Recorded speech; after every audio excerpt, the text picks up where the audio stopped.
¿Qué pasa con la historia del fútbol venezolano? ¿Por qué la despreciamos? ¿Por qué la desconocemos? Vamos a hablar sobre ello.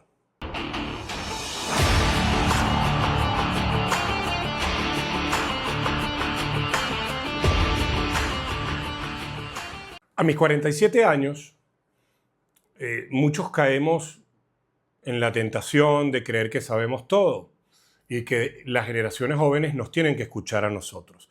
Cuando después de escuchar y de leer y de empaparme de testimonios de gente que ha hecho cosas interesantes, que tiene mayor recorrido, lo que uno puede, o lo que me ha quedado a mí, es que uno tiene que escuchar a esas nuevas generaciones. ¿Qué sienten? ¿Qué los motiva? ¿Qué los acerca a algo? ¿Por qué forman parte de determinados movimientos? Etcétera. Y esto lo traigo a colación pensando en cómo la historia de nuestro fútbol, del fútbol venezolano, de una u otra manera ha sido maltratada. Yo entiendo, no hemos ido a un mundial, no hemos ganado una Copa Libertadores, está bien, pero el día que lleguemos al mundial, que ojalá sea en esta ocasión, nos vamos a quedar con una sensación, o le vamos a estar dejando a la gente más joven que yo, una especie de imagen en la que todo se consiguió a partir de ahora, cuando eso no es realidad. Es cierto que el fútbol venezolano tiene un recorrido de muchas frustraciones, pero hemos analizado por qué eran esas frustraciones. Y les voy a dar un ejemplo. Los que tienen mi edad o un poco mayores, quizás también un poquito menores, recuerdan cuando en el fútbol venezolano se empezó a hablar de las concentraciones en las pretemporadas. Eso no pasaba en los años 80 y si pasaba era algún episodio muy particular, no era la norma. A finales de los años 60, la Copa Libertadores de América la gana un equipo llamado Estudiantes de La Plata. Muchos lo recordarán porque era un equipo en el que jugaba Carlos Salvador Vilardo, después técnico campeón del mundo con la selección argentina. Su entrenador era un tipo llamado Osvaldo Subeldía, un tipo que además tiene una voluntad de poner a prueba todo lo que sabía o lo que quería saber o lo que imaginaba. Pero ese equipo, a final de la década de los 60, tenían largas concentraciones, pero largas no me refiero a 2 semanas, me refiero a 2 meses y a veces hasta más. Fíjense cómo nosotros, a nivel organizativo, no estoy hablando de los futbolistas ni de los entrenadores, llegábamos tarde a todo aquello.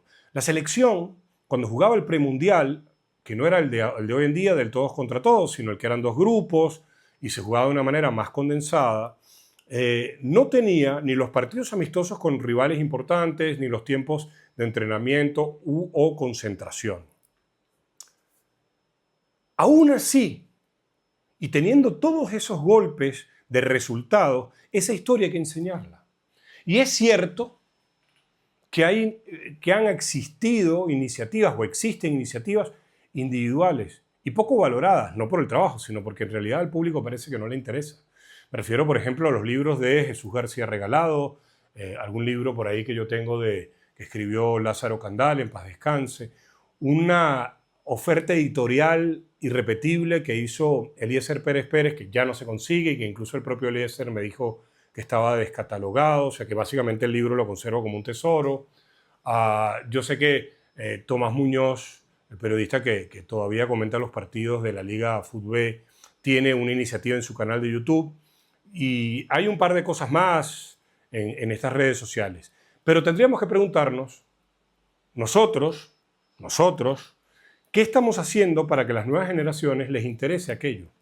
Porque quizás estamos muy educados en la vieja manera de comunicar, y digo quizás porque no puedo hacer un juicio de valor, no me atrevo a determinar cómo hacen las cosas los demás, si es de manera correcta, si no lo es, no voy a caer en eso.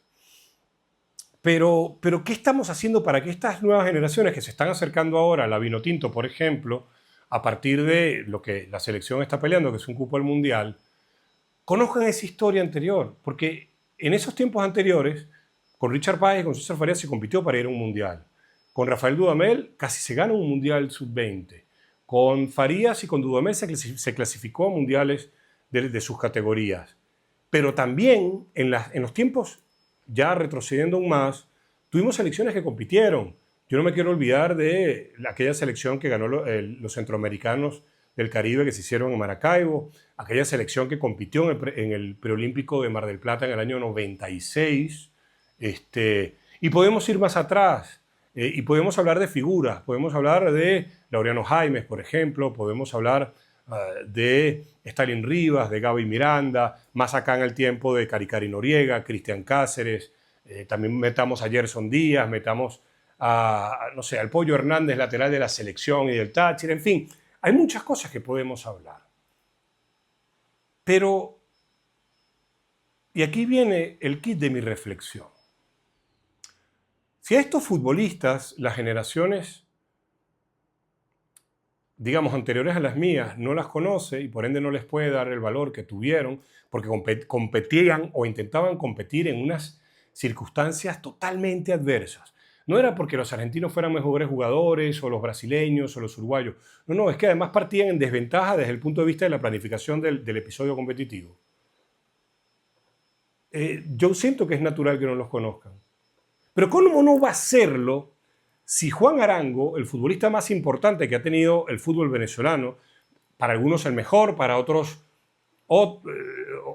pueden aparecer diversos nombres, pero si el futbolista más importante que tuvo el fútbol venezolano, porque fue el que llegó a romper la barrera de poder hacer una carrera en el fútbol europeo, ahí mismo llegó Roberto Rosales, por ejemplo, después Tomás Rincón, Salomón Rondón, etc., y los que están haciéndolo hoy en día.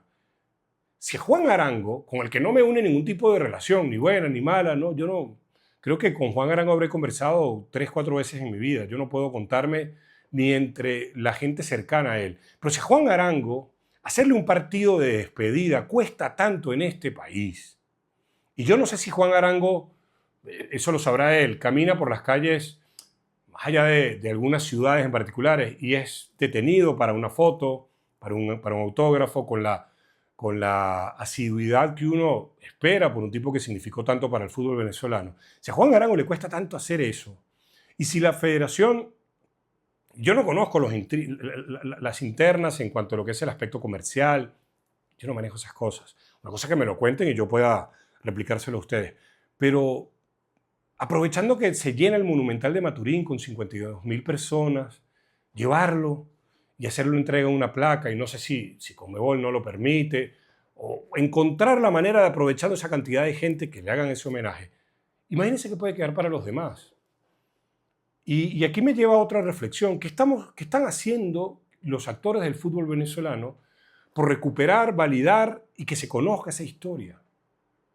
Que no ha tenido esos grandes momentos épicos, insisto, de clasificar un mundial, de mayores, de ganar una Copa Libertadores, de ganar una Copa América, una Copa Sudamericana o antiguamente una Copa Merconorte. ¿Qué están haciendo? Yo me pregunto, si tú vas a uno de los clubes históricos, porque yo no le puedo exigir esto a Metropolitanos ni a Academia Puerto Cabello, que son instituciones realmente jóvenes. Pero si tú te vas a un equipo histórico y te vas a la sede del club, ves los pósters, ves las fotografías, por ejemplo, no sé, ya hablamos de jugadores del Táchira, podemos hablar de jugadores de Estudiantes de Mérida, podemos hablar de jugadores del Caracas. Por ejemplo, si tú vas a la casa club que se está construyendo de Estudiantes de Mérida, no sé si ya la terminaron, ojalá que sí, ojalá que lo puedan hacer, va a haber fotos de Escarpecio. O los chamos que lleguen a probarse en el club no van a tener ni idea de quién fue. Y no le estoy hablando de Richard Páez, le estoy hablando de Escarpecio. Va a haber fotos del equipo que llegó a cuartos de final en la Copa Libertadores, que sí era el técnico Richard Páez. En el Táchira pasa eso con más allá de las estatuas, no olvidemos que en el Táchira hay unas estatuas de 4 futbolistas históricos. Eso, la verdad es que es para realzar. Pero hay fotos del equipo de Jorge Luis Pinto. Hay frases, hay rescate de lo que se hizo con Walter Roque, en paz descanse. En el Caracas hay fotos de Castellín, hay fotos de Stalin Rivas. No lo sé. Cuando vaya a Táchira y si me invitan al club, les podré contar. En el Caracas no he entrado a las oficinas. De hace muchísimos años. Entonces no puedo decir que esto... Y más que nada, no se trata de las oficinas, sino del chamo que se va a probar, del niño de 12 años que se va a probar y de repente queda en el club.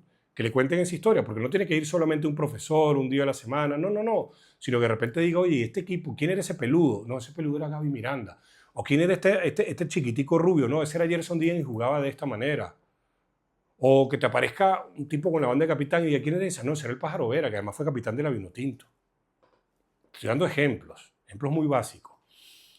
Y nosotros, si no tenemos ese respeto por nuestra historia, yo no digo que no vamos a clasificar a un mundial, claro que se puede clasificar a un mundial. Es obvio, al mundial se clasifica jugando en el campo y superando una cantidad de retos que ojalá esta generación lo pueda lograr. Pero yo hablaba, fíjate cómo voy a unir dos conversaciones, ¿no? El lunes me tocó con alguien que ha trabajado en las selecciones de Ecuador y hace unos minutos con un futbolista venezolano que ya no está en activo, me niego a hablar de exfutbolistas, ¿no? Porque estoy tratando de armar una propuesta para este canal, de hablar precisamente con la historia viva del fútbol venezolano. Y hay una conclusión a la que llego. Hay una cuestión cultural que es muy importante, no para clasificar al mundial, sino para que el fútbol crezca, que es el tema de los ídolos. Yo tengo 47 años. Yo les puedo contar, por ejemplo, que yo iba a ver al Caracas, pues yo vivo en Caracas. Fui antes a ver al Marítimo y tenía, por ejemplo, en paz descanse, a algunos ídolos. Algunos ídolos. Daniel Nicola, por ejemplo, era portero, yo no era arquero, yo jugaba de atacante, yo jugaba de extremo por izquierda. Y para mí, cada vez que yo saludaba a Daniel Nicola, ya de viejo, y oye, estás hablando de un tipo que idolatré. Pedro Acosta, el otro día estuve con Pedro, que también lo invité para esto, y vamos a hacer algo con Pedro. Yo le decía, Pedro, pero que tú eras ídolo. Y en su humildad, pero sí, eras ídolo mío. Y después aparecieron los Gaby Miranda, los Stalin Rivas, los Gerson Díaz. Los veía cada vez que jugaban acá en su estadio, en el Brigio Iriarte. Y eran mis ídolos, y yo tengo una muy linda relación con Gaby Miranda. Y para mí todavía es ídolo. Pero voy a Juan Arango, o retorno, mejor dicho, a Juan Arango. Juan Arango, para algunos fue el mejor, para otros fue Mendocita, para otros fue Stalin Rivas, para otros cualquier otro. ¿Por qué cuesta tanto hacerle un partido de homenaje a Juan Arango? Y espérate, claro que lo están organizando y hay gente detrás, hay un equipo detrás de Juan Arango para tratar de hacerlo. Pero ¿por qué cuesta tanto que se haga? Y no me refiero a ese equipo, me refiero al país futbolero. ¿Por qué nos es tan difícil reconocer nuestra propia historia y creer que todo intento que se acerca al éxito es el punto de partida? No, el punto de partida es desde hace muchas décadas. Váyanse a una librería, no voy a dar el nombre, no por mal, sino porque, bueno, si quieren comprar publicidad aquí, bienvenido. Y busca libros de fútbol venezolano. Probablemente te puedas encontrar con uno con dos. Con uno con dos. Y el que va a esa librería y se encuentra con uno con dos puede incluso hasta pensar que los ejercicios literarios alrededor del fútbol venezolano han sido uno o dos. No, han sido más. Yo no me quiero olvidar de Daniel Chapelle y de Edgardo Broner también. No. Entonces, yo no tengo la fórmula, yo tengo opciones. A ver, cómo los chicos de hoy en día, por ejemplo, los que son menores de 25 años, están más pegados en las redes sociales de lo que puede estar mi generación. Bueno, entonces yo federación, como no lo hacen los equipos, lo voy a hacer yo. Y no me voy a quedar simplemente con el resumen de un partido, porque es verdad, en esas épocas los partidos nos goleaban y de manera consecuente. Pero si algún perfil, no sé, en la federación siempre está yendo Stalin Rivas y también están yendo Juan García, porque forman parte del gremio de futbolistas, y está Mon López. Bien, hagamos. La federación tiene un equipo de comunicaciones fabuloso, fabuloso, yo no me canso de decirlo. Tienen recursos, tienen capacidad. Bueno, pues entonces hagamos algo referente a esos viejos ídolos. Porque el tipo que tiene 50 años y le gustaba la Vinotinto, cuando jugaba la Vinotinto, esos eran sus ídolos, no Juan y Stalin, no los voy a hacer tan viejos, pero los que jugaban en la selección. Yo tengo un recuerdo muy, muy vivo, y puede que me falle la fecha, y les ofrezco disculpas. Venezuela jugó contra Uruguay, y yo asumo la fecha por una cantidad de hechos alrededor, creo que era el año 96, camino al Mundial del 98, de Francia 98. Y ese partido se hizo, mejor dicho, en el Brigio Iriarte. Yo no les voy a mentir con esto, pueden no creerme, pero los que hacían más ruido eran los hinchas uruguayos. No sé si habían más uruguayos que venezolanos. Angelucci fue portero titular de ese partido. Mira los recuerdos que uno va trayendo. Y los que estábamos, el grupo de amigos que fuimos, ese partido se perdió 2-0. Insultamos a los uruguayos, no por uruguayos obviamente, más bien yo tengo una gran relación con la gente de la comunidad uruguaya que he conocido en Venezuela en todos mis años. Pero los insultamos porque nos estaban celebrando en la cara y pareciera que de ese partido, como lo perdimos, como de todos los demás, no hay que acordarse. Solamente tenemos que acordarnos si clasificamos un mundial. No. Tenemos que encontrar la manera de comunicar ese fútbol venezolano. Y tenemos que encontrar la manera de homenajear a los tipos que estuvieron antes. Porque los tipos que estuvieron antes, más allá de si hicieron 200 goles o 20 pases gol, esos tipos ayudaron a ir sembrando el terreno. Y es verdad, yo tengo muy buena relación con varios de ellos. Es verdad, tienen toda la razón. Pero yo les voy a decir algo. Uno de los venezolanos más exitosos en el mundo del fútbol es alguien que yo quiero mucho y a quien considero amigo, Juan José Cheche Vidal. Juan José Cheche Vidal está proscrito en el fútbol venezolano, está prohibido desde hace muchísimos años. ¿Por qué? Porque Cheche Vidal se enfrentó al poder. Y entonces las nuevas generaciones no van a saber qué hizo Cheche Vidal. Y las nuevas generaciones no saben lo que fue Richard Páez como futbolista. Las nuevas generaciones no saben quién fue Juan José Escarpecio. Insisto, vuelvo a Escarpecio, un tipo importantísimo en la historia de Estudiantes de Mérida. Las nuevas generaciones no saben quién es. Bueno, pueden que alguien les cuente quién fue Laureano Jaimes porque Táchira futbolísticamente tiene esa cultura. ¿Quién fue Carlos Maldonado? ¿Quién fue el Pocho Chenauzi, el Pochito Chenauzi?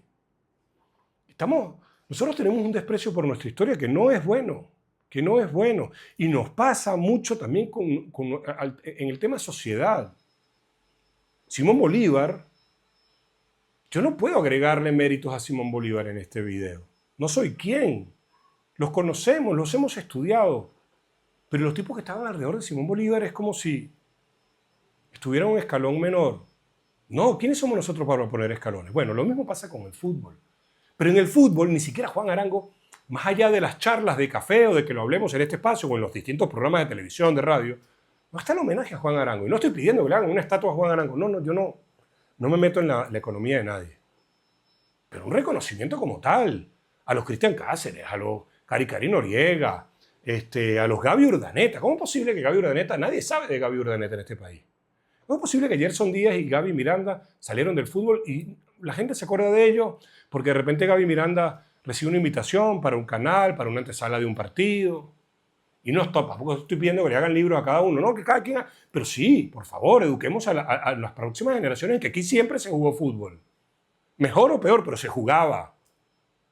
Se jugaba. Y les digo algo, el encargado de hacerlo no soy yo, ni es Tomás Muñoz, ni es Jesús García Regalado. Ni Daniel Chapela, ni Edgardo Broner. No. Esto tiene que partir de los equipos y la federación, que cuiden su propia historia, que respeten su propia historia y que la hagan conocer. Por ejemplo, el Carabobo, porque lo sé, está sacando un libro en el cual habla de su historia o relata su historia y también agrega algún capítulo relacionado al desarrollo del fútbol venezolano. Esa es una iniciativa, pero no puede ser la única. No puede ser la única. Entonces, conocer nuestra historia, es verdad, no va a hacer que Rondón haga un gol, o que Soteldo haga el gol, o que Rafa Romo haga una tapada extraordinaria. Pero conocer nuestra historia es darle valor a lo nuestro. Sin pelearnos con lo de afuera, porque ese es el mundo de la dicotomía en la cual vivimos. Que no, como para darle valor a lo nuestro tengo que decir que lo de afuera no existe. No seamos tontos. A mí me gusta el rock and roll y yo tengo una colección de discos, de demos, de conciertos de bandas de rock venezolana. Me dediqué a eso mucho tiempo de mi vida. Y eso no evitó que yo reconozca el aporte de los Beatles. Digo los Beatles por decir una de las bandas conocidas. Puedo hablar de Joy Division, de The Cure, puedo hablar de los Sex Pistols, de Nirvana, cualquier cosa. Podés disfrutar de los dos. Pero somos nosotros los que tenemos que trabajar y presionar y recordar a los clubes y a la federación que ellos son los dueños de esa historia. Ellos tienen toda esa historia la tienen ellos. Sáquenle provecho. Hagamos algo para que nuestra cultura futbolística sea aún más fuerte. Generemos ese sentido de pertenencia del cual tanto hablamos.